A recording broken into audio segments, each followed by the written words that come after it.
Halo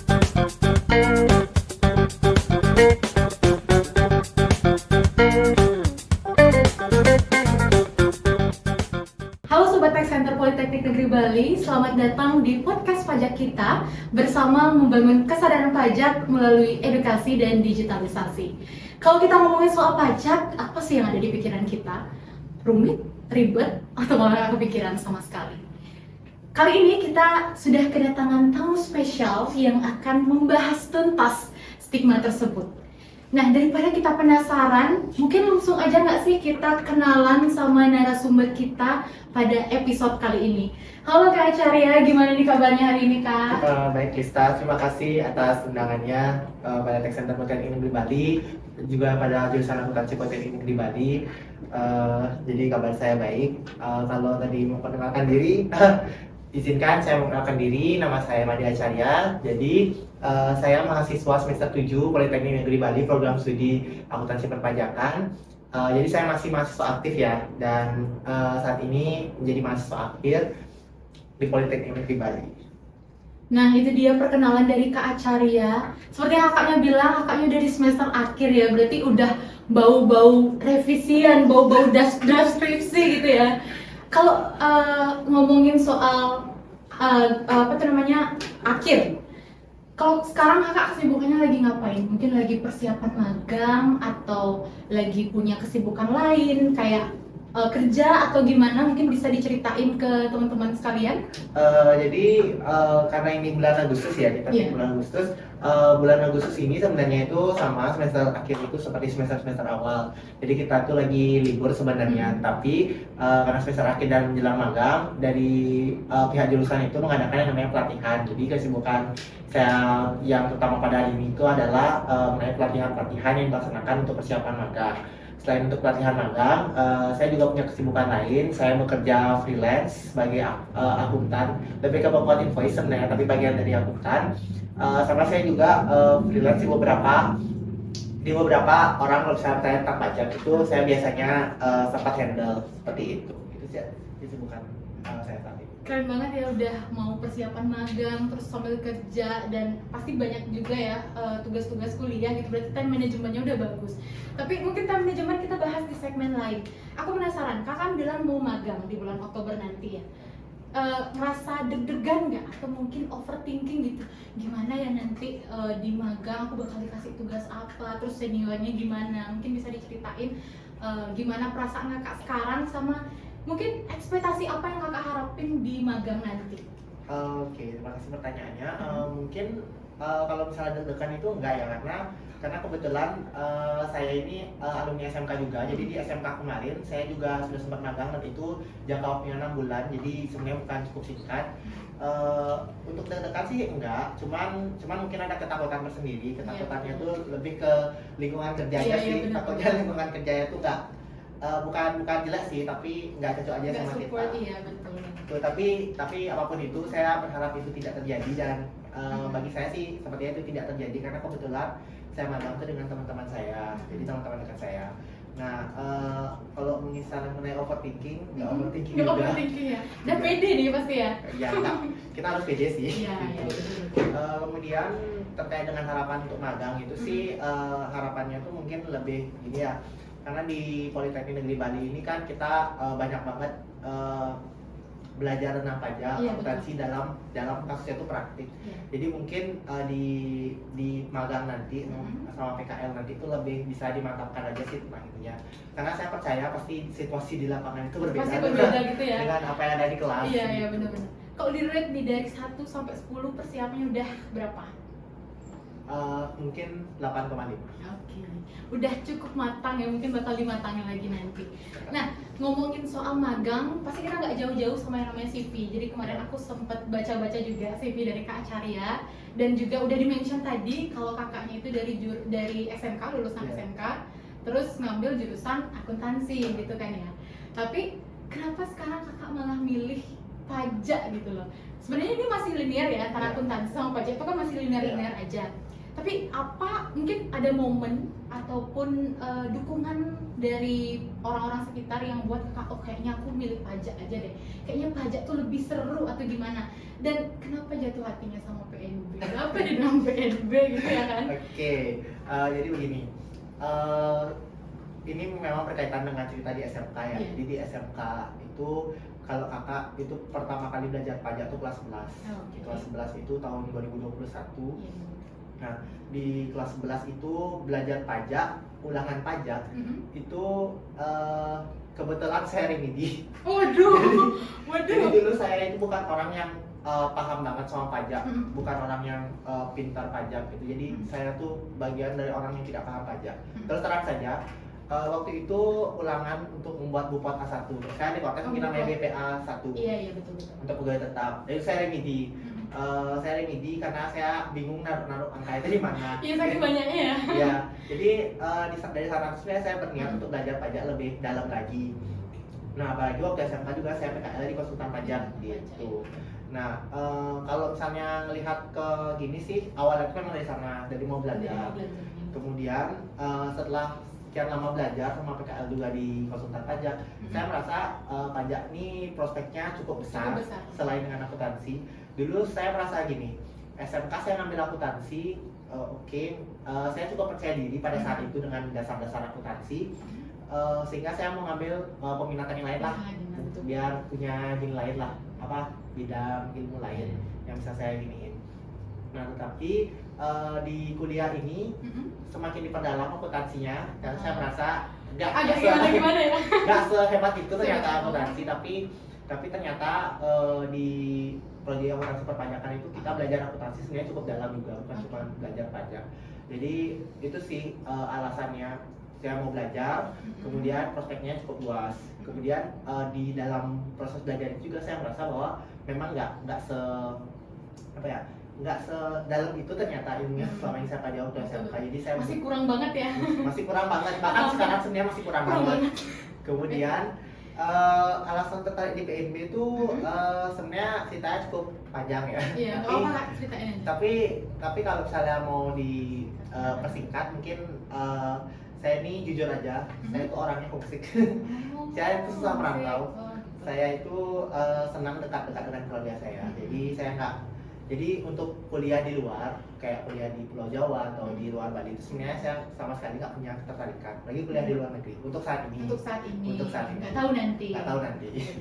Nah, jadi saya tuh waktu SMK itu dapat eligible. Jadi eligible itu kayak peringkat teratas itu buat masuk ke seleksi nasional berdasarkan prestasi atau SNBP.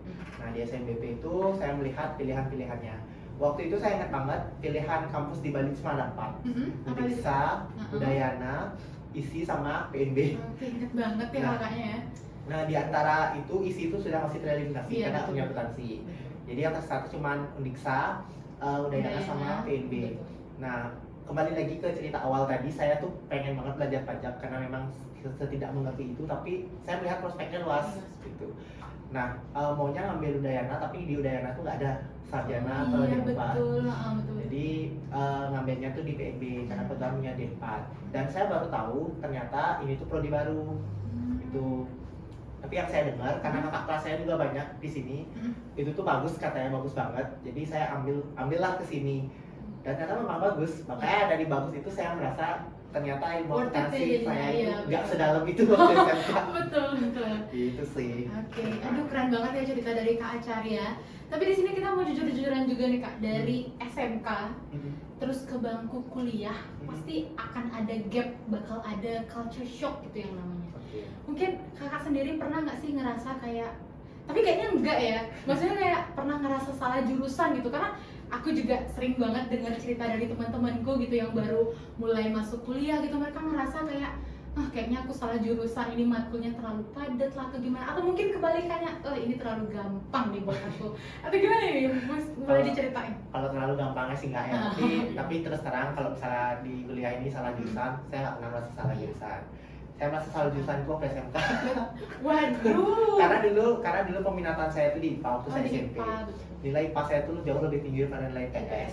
Awal-awal saya masuk SMK akuntansi itu jujur membingungkan gitu nih apa sih, karena dulu saya berpikir akuntansi cuma ngitung uang, Gitu uang aja, bikin- uang bikin goib transaksi. ya. Tapi ternyata kayak ada prinsip debit Debit. harus sama dengan kredit dan lain sebagainya. Itu jujur bingung banget. Waktu SMK itu sempat nggak salah jurusan, tapi setelah dipelajari sih ternyata nggak sesusah itu. Jadi di kuliah ini nggak pernah sih merasa salah Salah jurusan, jurusan atau apalagi gimana. linear kan. Iya, betul banget. Gitu.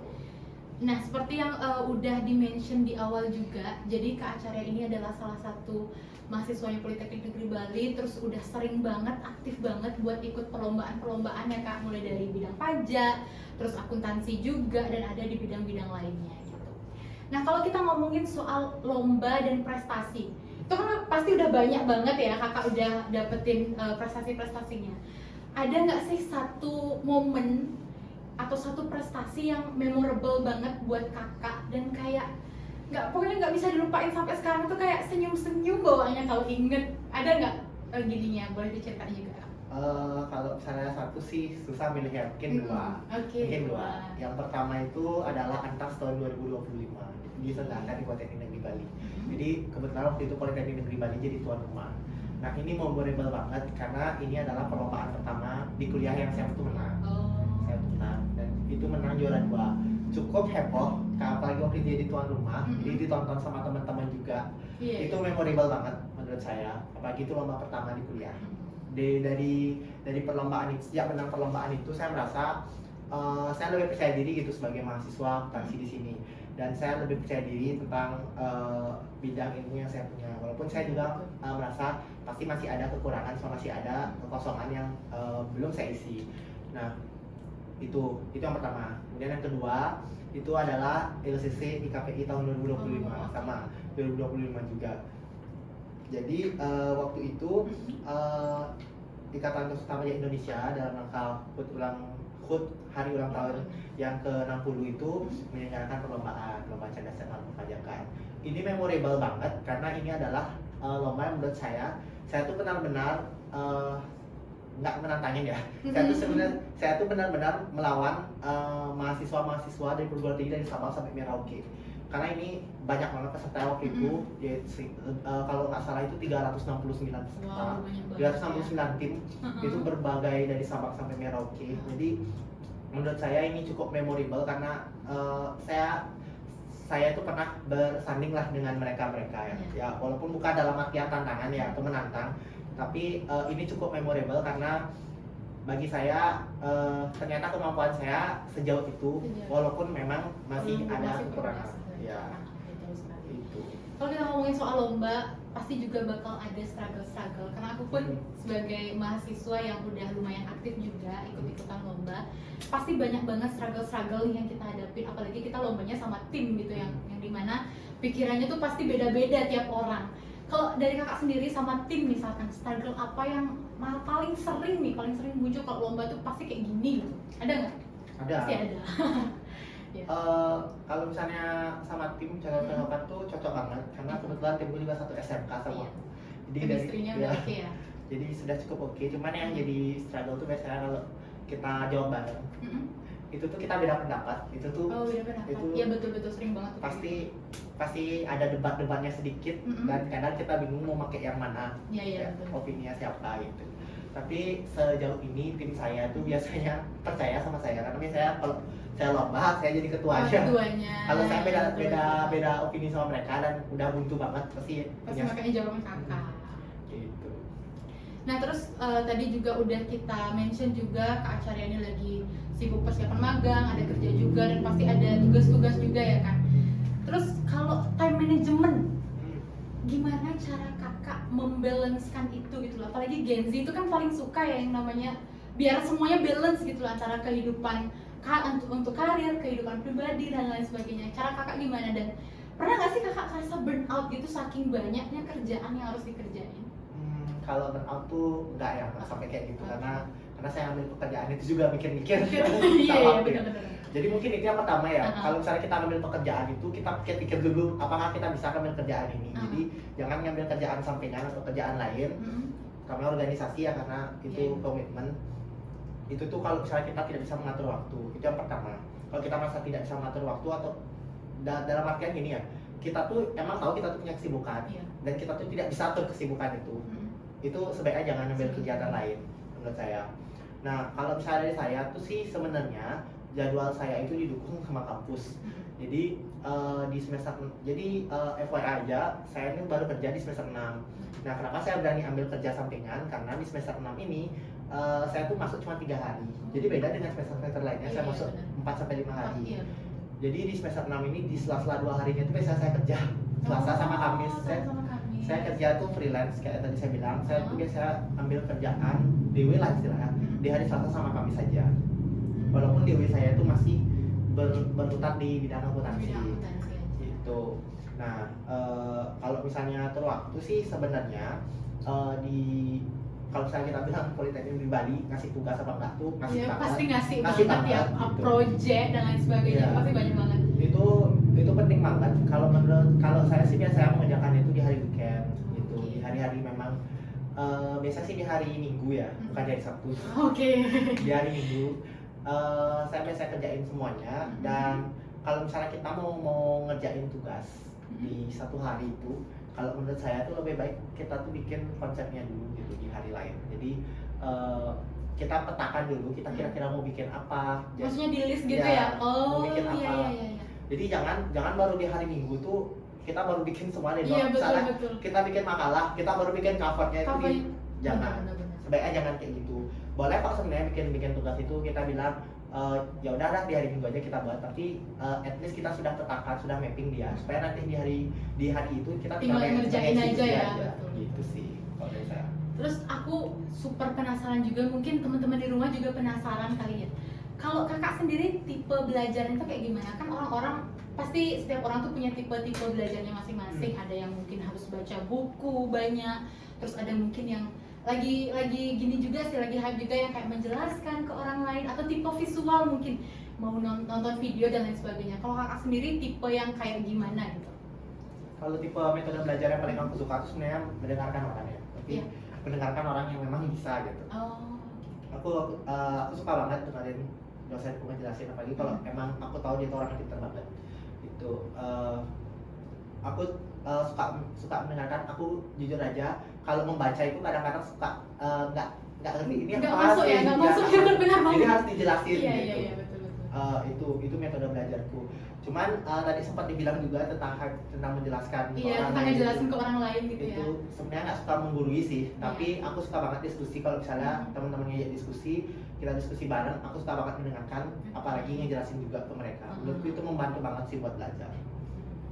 Terus nih kak, mungkin buat teman-teman di rumah nanti yang pengen ikutan lomba, tapi ketakutan kita kan pasti nggak jauh-jauh dari takut IPK jeblok gitu ya di kelas.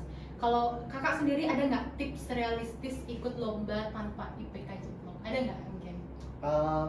Kalau misalnya saya sih biasanya lomba tuh ya, supaya saya sejak kuliah ini saya selalu ngambil lomba tuh yang linear dengan jurusan saya. Jadi saya ngambil prodi akuntansi perpajakan. Biasanya ngambil lomba tentang akuntansi sama perpajakan. Jadi kita belajar lomba, kita lomba, dan juga kita tidak belajar di lomba atau kita belajar di kelas. Kita tuh mempelajari ya sesuatu yang sama itu. Jadi makin diperdalam istilahnya. Ibaratnya orang bilang menyelam sambil meminum air gitu. Jadi kita tuh sambil-sambilan gitu. Jadi jangan fokus kita tuh tidak akan terpecah sebenarnya, karena kita masih belajar sesuatu yang sama. Itu sih kalau tips dari saya tuh sebenarnya itu aja. Kalau misalnya mau ngambil kegiatan lain itu ambillah kegiatan itu yang memang berkaitan dengan bidang keilmuan yang kita ambil. Jadi kita tuh gak akan ngerasa capek itu terbelah gitu konsentrasi kita. Betul. Itu sih menurut saya. Nah itu dia guys, cerita-cerita dari Kak Acarya seru banget ya. Terus dari sekian banyaknya lomba yang kakak pernah ikutin gitu loh, pasti ketemu banyak banget kasus-kasus yang mungkin masih dekat banget sama kehidupan kita sehari-hari. Nah ngomongin soal pajak yang dekat banget di kehidupan sehari-hari kita, aku jadi ingat salah satu kasus yang lagi trendy juga ya, dimana ada kasus yang Strava, tau kan? Dimana orang-orang tuh udah cepet banget berasumsi, cepet banget panik duluan gitu loh. Mereka kira kalau Strava ini yang bakal dikenain pajak, maksudnya larinya yang bakal dikenain pajak, padahal kan yang dikenain pajak tuh pengguna Strava yang premium gitu.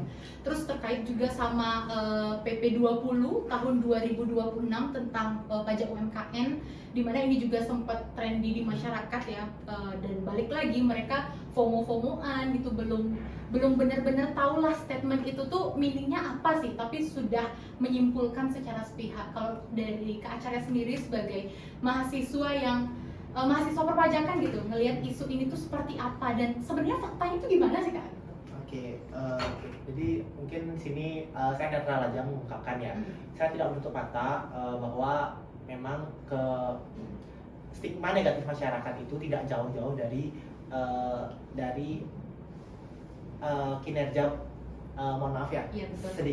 sedikit buruk kinerja pemerintah kita akhir-akhir ini. Jadi kalau misalnya kita melihat berita, banyak itu berita korupsi, Iya. banyak itu berita-berita yang sebenarnya itu agak nyeleneh ya, yang dilakukan oleh pemerintah kita. Mungkin menurut saya itu tuh cukup berpengaruh gitu dengan kepercayaan masyarakat terhadap pajak. Jadi pajak ini kan sebagai sumber pendapatan atau penerimaan negara yang paling besar. Jadi rakyat itu merasa ngapain sih aku harus bayar pajak kalau impactnya ke aku tuh malah Nggak iya, sebanding itu, gitu yang kali ini ya. itu yang pertama. Kemudian yang kedua itu adalah dari memang masyarakat kita itu belum terlalu paham gitu tentang aturan pajak. Ini juga yang sering menimbulkan pertanyaan dari saya. Pajak ini adalah instrumen penting bagi negara, sangat penting bahkan karena pendapatan utama. Tetapi kita sama sekali nggak pernah diajar di pendidikan formal. Kita SD, SMP, SMA belajar banyak hal, tapi tidak pernah belajar pajak. Tiba-tiba aja kita udah lulus SMA, kerja, dipajakin. Kita bingung. Iya, betul. Kita bingung, kita nggak tahu kewajiban kita, administrasinya seperti apa. Tapi kita dianggap itu tuh wajib, bahkan kalau tidak dilaksanakan bisa jadi pidana. Betul Gitu. banget. Nah, itu ke literasi yang kurang atau pengetahuan yang kurang ini juga menurut saya menyebabkan masyarakat itu FOMO gitu. Jadi ada aja info negatif sedikit langsung di-hype gitu.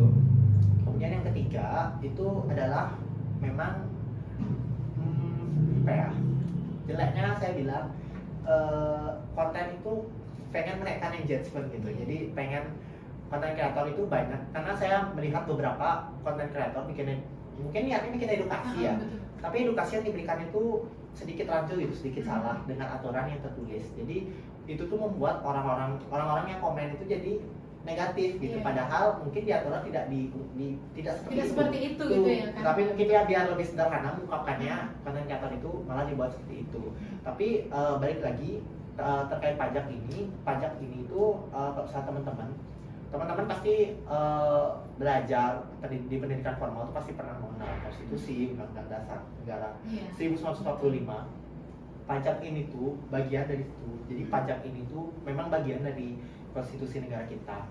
Konstitusi negara kita tuh melegalkan kok negara itu memungut pajak. Tetapi balik lagi, pemerintah sebagai pihak fiskus itu seharusnya bisa meningkatkan kepercayaan masyarakat supaya stigma negatif ini tidak bermunculan. Itu sih menurut saya. Berarti pajak ini benar-benar penting banget ya buat kita juga anak-anak muda. Seharusnya kita emang melek pajak ya. Terus apa tuh namanya, memperhatikan juga isu-isu terkait perpajakan yang sekarang lagi hangat juga.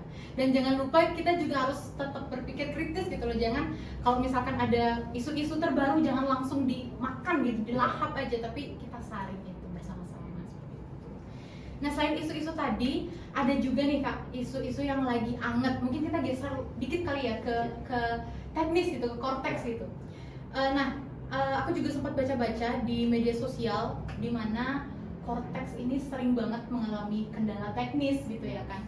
Bukan cuma kendala teknis, tapi bahasa-bahasa yang digunakan di Cortex ini bisa dibilang agak terlalu teknis, dan untuk orang-orang awam yang belum terlalu tahu istilah-istilah perpajakan, mereka tuh pasti pada bingung gitu loh, ini maksudnya gimana sih? Nah, dari pengalaman Kak Acarya yang pernah bantu pelaporan SPT tahunan orang pribadi gitu ya kan, di Balapin, di Renjani juga, Kakak gimana tanggapan Kakak soal Cortex ini? Menurut Kakak, Cortex ini udah efisien nggak sih buat masyarakat gitu, buat digunain sama masyarakat? Oke, Oke, terima kasih. Jadi terkait dengan apa yang disampaikan oleh Lista tadi itu sebenarnya benar ya, bahwa bahasa yang digunakan di konteks itu menurut saya terlalu profesional. Iya, betul. Karena banyak banget istilah-istilah itu lebih ke istilah fiskal gitu. Jadi saya paham orang yang tidak pernah belajar pajak, orang yang tidak pernah baca undang-undang perpajakan itu pasti bingung itu tuh maksudnya apa. Apalagi nggak sedikit menu-menu itu disingkat-singkat gitu, kayak BPNU, kita kan nggak tahu itu tuh maksudnya bukti potong identifikasi gitu. Nah, menurut saya itu sih, jadi tampilannya itu harus dibuat lebih sebenarnya gimana ya bilangnya, lebih ini aja sih, lebih untuk bahasa orang awam aja. Mungkin ada fitur itu tuh maksudnya apa gitu, tombol ini maksudnya apa gitu, karena saya pernah melihat website dummy ya namanya. Website dummy itu adalah website silumannya. Di website silumannya itu dikasih tahu gitu, kayak ada titik tanda tanya, itu tuh harus diisi pakai apa gitu. Jadi menurut saya itu tuh penting banget di konteks, karena orang tuh nggak tahu harus ngisi apa, makanya orang nggak udah di guide lah istilahnya ya. Di guide gitu. Sebenarnya konteks menyediakan buku panduannya, tapi ya balik lagi, balik gitu lagi. lah. Gitu. Tapi kalau salah bilang, apakah konteks itu sering error? Sering error, ya, sering error. Apalagi ketika dekat-dekat SPT tahunan. Iya, banyak banget gitu ya orang-orang yang market dekat-dekat ya. orang deadline gitu. Iya, betul.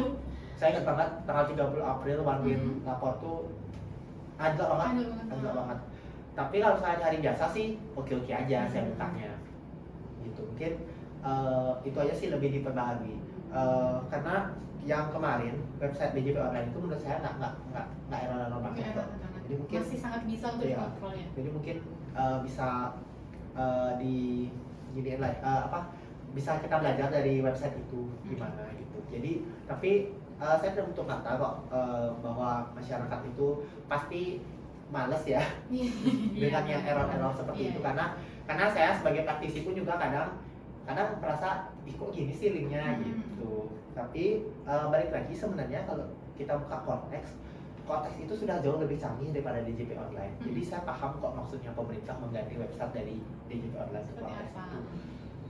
Fitur pre-pop yang ada di konteks itu tuh benar-benar canggih banget. Itu tuh bisa mendeteksi apa yang sudah kita lakukan selama ini. Jadi kok misalnya tentang bukti potong, kita lupa nih kita pernah dipotong pajak. Nah, konteks itu bisa ngingetin. Jadi ada langsung masuk riwayatnya gitu ya.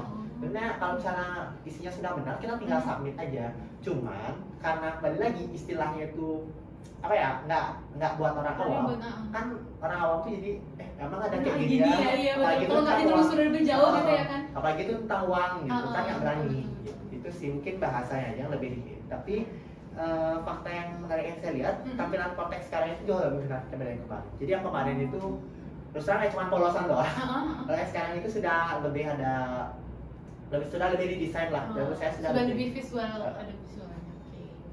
Nah, ngomong-ngomong soal konteks tadi, emang kayaknya sistem perpajakan kita mungkin akan masih panjang gitulah perjalanannya untuk benar-benar siap dan nyaman digunakan oleh masyarakat. Nah, dari obrolan kita yang bisa dibilang agak sedikit berat lah tadi. Mungkin sekarang kita masuk ke segmen yang lebih seru kali ya. Jadi di sini kita bakal main game nih teman-teman sama Kak Acarya. Jadi gamenya itu gampang banget Kak. Di sini kita udah nyiapin kartu mitos atau fakta. Jadi nanti aku bakal lemparin mungkin 3 pertanyaan ke Kakak. Terus Kakak bisa langsung jawab itu mitos atau fakta, dan mungkin boleh juga dijelasin ke teman-teman di rumah supaya mereka juga tahu itu tuh apa sih maksudnya. Oke, ini buat Kakak. Oke, aman? Bisa kita mulai? Oke. Ini gampang-gampang aja Kak, santai. Gampang kok. Oke, untuk pertanyaan yang pertama nih. Apakah semua orang yang mempunyai penghasilan itu otomatis wajib untuk bayar pajak penghasilan? Mitos atau fakta? Mitos. Kenapa tuh Kak? Jadi begini teman-teman. Kalau berkaitan dengan pajak penghasilan itu diatur di Undang-Undang Nomor 7 Tahun 1983 sebagaimana yang diubah terakhir dalam Undang-Undang Harmonisasi Batuan Perpajakan atau Undang-Undang Nomor 7 Tahun 2021. Nah, di pasal 4 itu dijelaskan bahwa objek dari pajak penghasilan itu memang adalah penghasilan. Apa itu penghasilan? Penghasilan itu adalah segala kenaikan kemampuan ekonomis yang dimiliki oleh seseorang atau badan usaha. Jadi apapun itu yang bisa meningkatkan kemampuan ekonomis kita itu dianggap sebagai penghasilan. Tetapi tidak semua penghasilan itu dikenakan. Nah, mana diatur dalam pasal 4 ayat 3 Undang-Undang Pajak Penghasilan, itu ada beberapa penghasilan yang tidak dikenakan pajak, misalnya warisan, hibah, seperti itu. Nah, adapun penghasilan yang sebenarnya itu tuh dipajakin.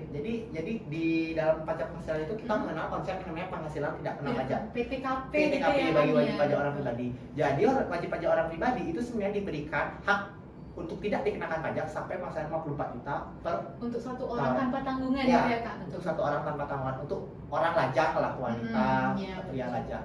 Jadi sebenarnya kalau misalnya teman-teman sebagai pegawai atau sebagai karyawan punya penghasilan 4,5 juta per bulan, itu sebenarnya nggak akan dikenakan pajak kok, tenang aja. Tuh. Nihil jadi ya. Dan untuk pengusaha UMKM yang diatur di PP 20 yang tadi sempat dibilang itu, sebenarnya wajib pajak orang pribadi yang masih menjalankan usaha UMKM kayak misalnya dagang lalapan, dagang nasi goreng, itu sebenarnya atas omsetnya sampai 500 juta per tahun itu nggak kena pajak, jadi dibebaskan kalau sama pemerintah. Jadi nggak semua penghasilan itu dikenakan pajak, teman-teman.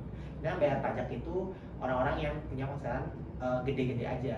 Apalagi kita punya PTKP. Jadi kalau misalnya teman-teman sudah menikah dan sudah punya tanggungan, PTKP itu naik lagi. Naik lagi ya gitu jadi, ya. Jadi jatah kita untuk tidak dikenakan pajak itu bisa naik lagi.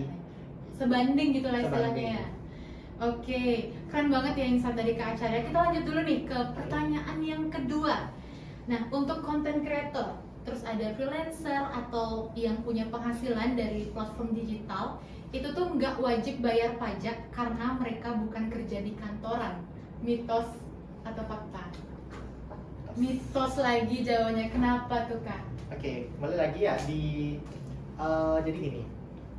Mereka orang-orang content creator yang ada di platform digital itu kan dapat uang ya, dan dia menjalankan kegiatan itu. Nah, jadi teman-teman, negara itu dia tidak memandang uang kita dari uang mana. dari mana, betul. Intinya kalau kita dapat kenaikan kemampuan ekonomis, itu akan dipajakin. Kecuali negara menentukan pengecualian seperti yang saya sampaikan tadi.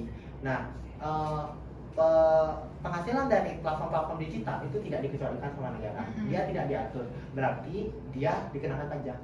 Gitu. Tetapi kembali lagi di PP 20 itu disebutkan bahwa content creator itu wajib menggunakan tarif umum. Jadi dia tidak mendapatkan fasilitas 500 juta itu. Tetapi dia mendapatkan fasilitas 54 juta yang tadi saya sampaikan. Dia mendapatkan PTKP. Jadi kalau misalnya dia istilahnya affiliate lah, itu kan banyak banget. Dia affiliate, terus misalnya selama setahun itu affiliate-nya cuma 60 juta.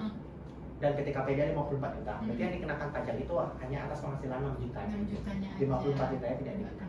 Seperti itu. Oke. Terus lanjut ke pertanyaan yang terakhir nih.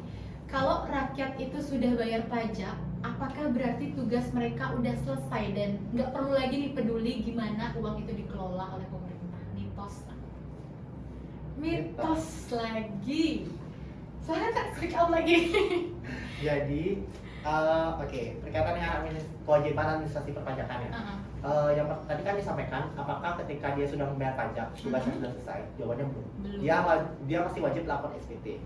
Paling lambat 3 bulan setelah akhir tahun pajak, atau gampangnya paling lambat itu tanggal 31 Maret 2000 tahun berikutnya. Nah, tapi teman-teman jangan lapornya tanggal 31. Iya, betul. Jangan mepet ya. Itu anjlok jadinya. Iya. Kontak itu bisa anjlok gara-gara itu. Gara-gara semua mengakses kan dari Sabang sampai Merauke. Nah, itu jadi wajib lapor dan wajib menyimpan bukti pelaporannya gitu. Jadi suatu saat siapa tahu diminta. Harusnya sih enggak ya, karena kan sistem sudah elektronik. Nah, kemudian setelah itu apakah masih wajib memperhatikan anggaran pajak itu digunakan berapa? Wajib banget. Itu kan hak kita sebagai warga negara untuk mengetahui penerimaan negara kita itu digunakan untuk apa gitu, dialokasikan untuk apa. Itu sebenarnya hak kita sih, bukan kewajibannya. Jadi boleh digunakan, boleh enggak. Tapi alangkah baiknya kita menggunakan hak itu. Jadi kita tahu uang pajak kita itu digunakan untuk apa. Dengan begitu, kita tahu bahwa pajak kita itu bermanfaat sebenarnya, dan kita pun lebih melek lah. Semoga ya. Semoga lebih bermanfaat. Wah, itu dia, seru banget ya bisa ngobrol-ngobrol bareng sama Kak Acarya gitu, walaupun kakaknya sekarang lagi sibuk-sibuknya banget. Tapi makasih banyak loh Kak udah nyempetin waktu untuk datang ke episode kita di podcast pajak kita. Nah, tadi kita juga udah cerita-cerita banyak tentang kehidupan personalnya Kak Acarya, tips and trik belajar, manajemen waktu. udah nyinggung-nyinggung lah sedikit tentang pentingnya pajak gimana dan sistem Cortex itu seperti apa. Nah, sebelum kita tutup nih episode kita pada siang hari ini, mungkin kakak punya pesan yang mau disampaikan ke sobat pajak kita di rumah, mungkin bisa disampaikan. Baik, mungkin ini pesan saya ya, mungkin lebih kepada teman-teman saya dulu, teman-teman sejawat saya dulu. Bagi kalian yang saat ini sedang belajar pajak, itu kalian jangan takut walaupun banyak isu yang beredar bahwa kita stop bayar pajak gitu. Tenang saja, karir kita itu masih terjaga astengkara. Jadi tetaplah semangat untuk belajar teman-teman. Jangan gara-gara isu itu teman-teman malah pindah jurusan gitu. Betul, di tengah jalan apalagi jangan ya. Jangan. Tenang saja teman-teman. Tapi lebih daripada itu, mungkin saya juga memberikan saran ya pada teman-teman. Karena ini banyak banget saya dengar dari rekan sejawat saya, adik tingkat, bahkan kakak tingkat sendiri itu mengatakan, aku mau masuk pajak. Mau belajar akuntansi. Aduh. Itu jangan. Jangan teman-teman. ya. Kalau misalnya teman-teman itu belajar pajak, teman-teman harus paham akuntansi dulu, paling tidak akuntansi dasar. Karena ibaratnya akuntansi itu akarnya gitu. Iya, betul. Itu harus kita pelajari. Mungkin itu untuk teman-teman sejawat. Dan kepada teman-teman semua yang sebagai masyarakat Indonesia, sebagai rakyat Indonesia, berkaitan dengan pajak ini, kita tidak menutup mata ya. Saya pun tidak menutup mata terkait dengan apa yang terjadi dalam kondisi negara kita sekarang. Tapi misalnya teman-teman, pajak itulah kewajiban kita, diatur di dalam konstitusi. Itu konstitusi, itu kewajiban kita yang sudah punya kepastian hukumnya. Jadi kalau memang teman-teman memiliki kewajiban, bayarlah pajak itu. Tetapi teman-teman, jangan membayar pajak berlebihan. Karena itu teman-teman harus melek pajak gitu. Jadi biar teman-teman tahu penghasilan mana aja yang dikenakan pajak, penghasilan mana saja yang tidak, berapa tarifnya. Karena tidak semua penghasilan itu dikenakan pajak, dan juga tidak semua tarif pajak itu sama. Jadi barangkali teman-teman discuss lah sama teman-temannya ahli pajak. Pasti banyak banget orang-orang yang paham akuntansi itu pasti paham pajak. Itu sih mungkin itu sedikit pesan dan kesan saya. Oke, aduh seru banget ya, insight-nya banyak banget dari Kak Acarya yang mungkin sangat-sangat bermanfaat, bukan mungkin lagi tapi benar-benar bermanfaat untuk aku sendiri di sini dan juga untuk teman-teman kita di rumah. Dan buat kalian yang udah dengerin podcast kita dari awal sampai dengan akhir, thank you so much guys, dan jangan lupa selalu follow media sosial Tech Center Politeknik Negeri Bali untuk mengetahui nih berbagai informasi terkait dengan perpajakan, dan see you di episode selanjutnya. Bye bye.